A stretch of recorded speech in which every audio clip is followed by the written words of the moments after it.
Ingredients: 2 1/8 cups all-purpose flour, 1 teaspoon baking soda, 1 teaspoon kosher salt, 1 1/2 cups regular semi-sweet chocolate chips, 1 cup large bittersweet chocolate chips, 1 1/2 cups walnuts, finely chopped, 1 cup, 2 sticks, unsalted butter, room temperature, 1 cup light or dark brown sugar, tightly packed, ½ cup white sugar, 2 eggs, 2 teaspoons vanilla extract.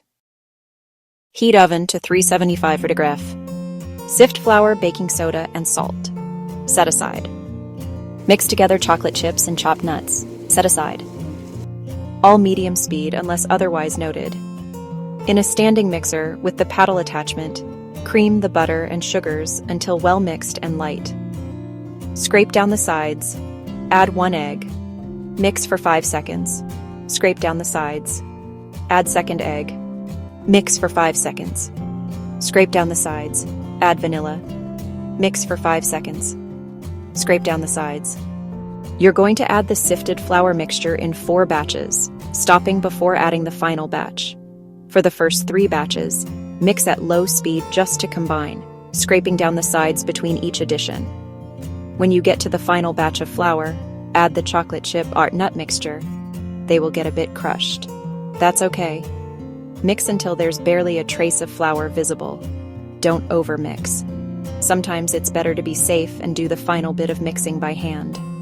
Set up a sheet pan with a silpad or parchment paper. Bake 1 tray at a time or they will all cook at different rates. Make them spherical, not flat. The cookie size is up to you. I find the bigger they are, the better ratio you have between gooey interior and crisp exterior. 2 ounces is about right for that. Leave a few inches between the raw cookies. Place sheet pan in the oven.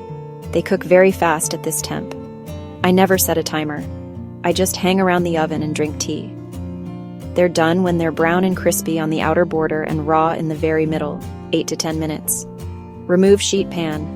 Allow to cool for a few minutes, then, with a spatula, transfer cookies to a cookie rack to cool.